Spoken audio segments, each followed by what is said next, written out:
Mon frère, ma sœur, ferme les yeux un instant.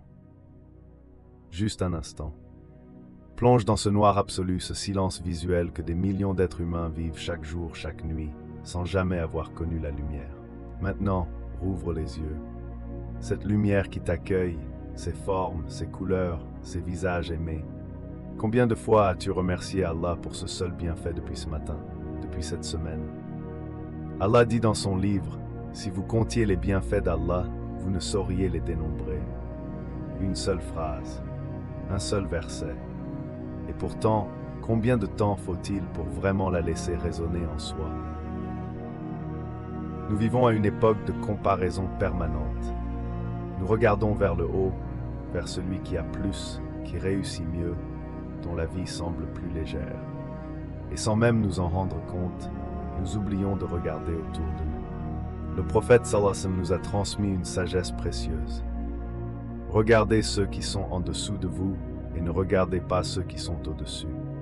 C'est ainsi que vous ne mépriserez pas les bienfaits qu'Allah vous a accordés. Sahih Muslim. Ce regard vers le bas n'est pas de la condescendance. C'est une école intérieure. C'est l'art de voir sa propre vie avec des yeux nouveaux, de redécouvrir ce que l'habitude avait rendu invisible. Imagine un instant, tu te réveilles demain matin et tu ne peux plus entendre. Plus de voix de tes enfants, plus d'appel à la prière, plus de récitation du Coran. Combien vaudrait ce sens que tu n'as jamais eu à mériter? C'est cela, le pouvoir transformateur de fermer les yeux. Non pas pour fuir la réalité, mais pour la percevoir autrement. Pour toucher l'espace d'un souffle, l'immensité de ce qu'Allah t'a donné sans que tu ne le demandes. La rida, la satisfaction envers Allah, ne naît pas dans les moments faciles.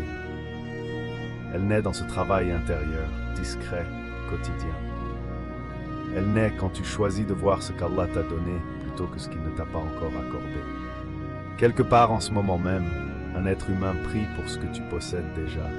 Il prie pour la santé que tu considères acquise, pour le toit sous lequel tu dors, pour la nourriture qui t'attend ce soir. Réfléchis un instant à cela. Cette prise de conscience n'est pas une culpabilité, c'est une libération. Quand tu réalises l'étendue de ce qu'on t'a offert, le cœur se détend, le souffle s'allège et quelque chose de doux s'installe, la reconnaissance, le shukr. Alors avant d'aller plus loin dans ce voyage ensemble, essaye une seule chose.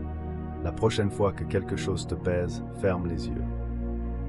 Rappelle-toi de ceux qui donneraient tout pour avoir ce que tu as et laisse la gratitude faire son œuvre. Mon frère, ma sœur, commençons par quelque chose de simple. Ce matin, tu t'es réveillé, tes yeux se sont ouverts, tes poumons ont pris de l'air, ton cœur a battu sans que tu lui demandes.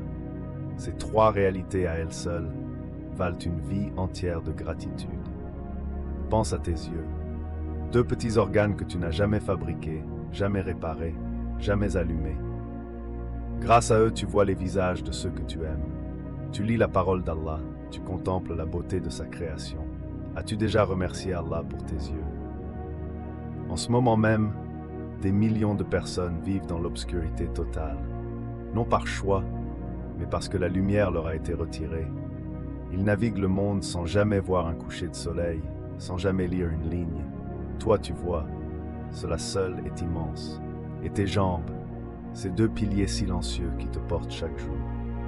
Tu marches vers la mosquée, tu cours après tes enfants, tu te lèves pour prier.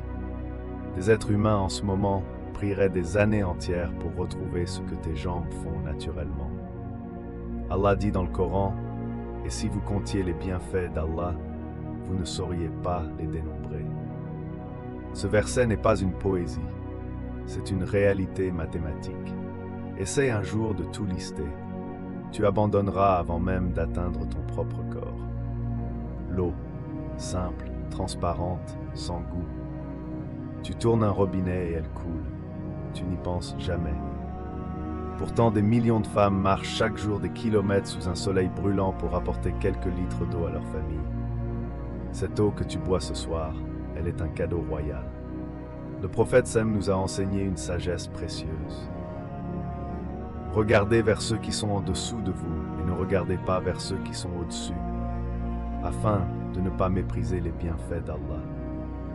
Ce regard vers le bas, c'est une discipline spirituelle, pas une résignation. Nous vivons dans une époque qui nous force à regarder vers le haut en permanence.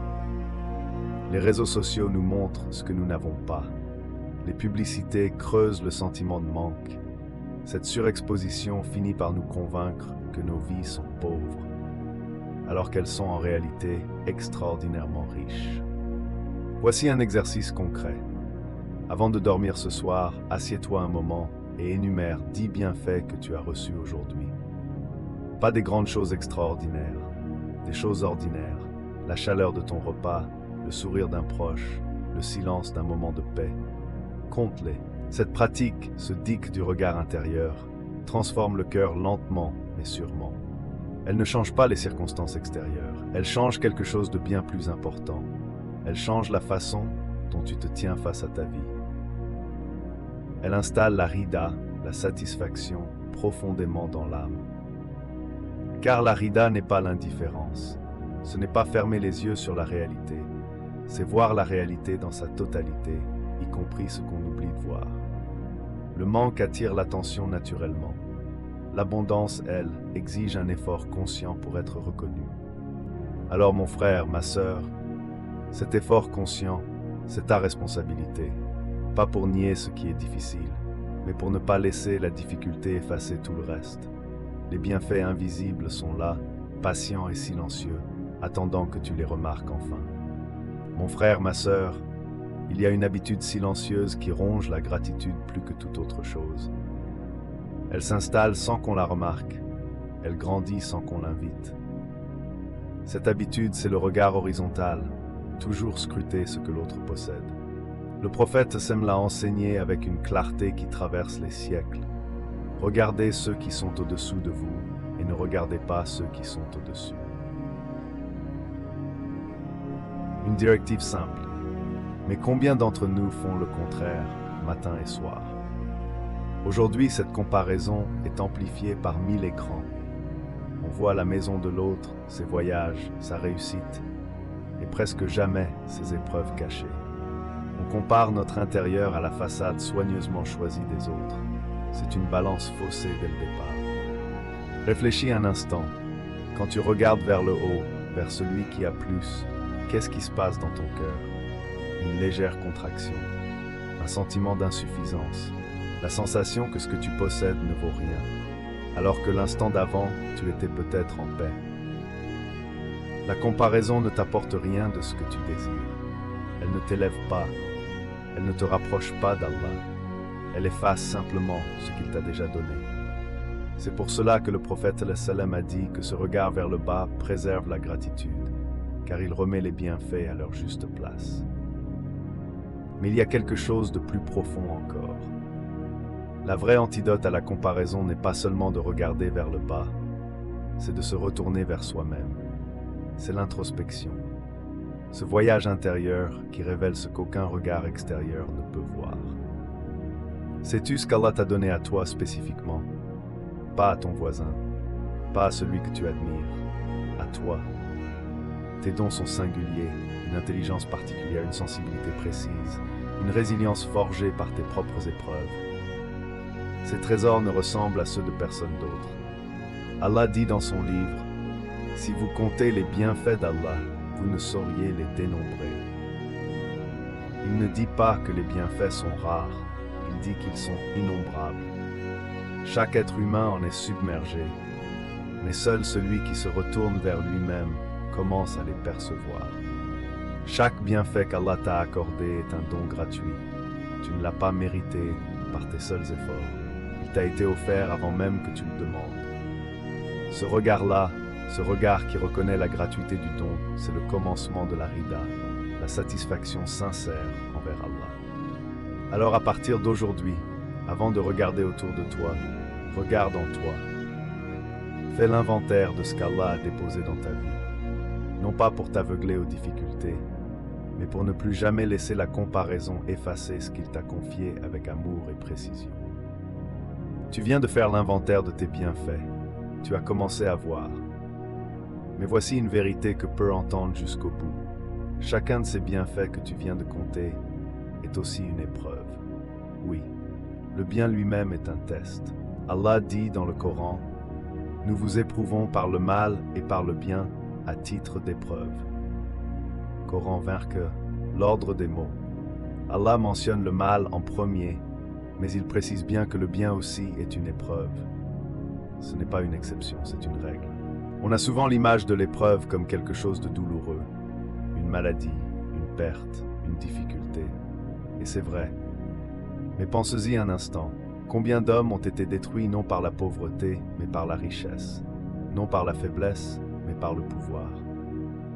La richesse est une épreuve de gratitude. Est-ce que tu remercies? Est-ce que tu partages? Est-ce que tu te souviens d'où elle vient? La santé est une épreuve d'obéissance. Est-ce que tu uses ton corps dans ce qui plaît à Allah ou dans ce qui te plaît à toi? Le prophète sallam a dit, deux bienfaits sont source de tromperie pour beaucoup d'hommes, la santé et le temps libre. Deux choses que tout le monde désire, deux choses que presque personne ne reconnaît comme épreuve, jusqu'à ce qu'il les perde. Réfléchis, quand tu étais dans la difficulté, tu suppliais Allah. Ton cœur était présent, tes genoux touchaient le sol. Mais lorsque la vie est devenue facile, est-ce que tu t'es rapproché davantage ou t'es-tu progressivement éloigné?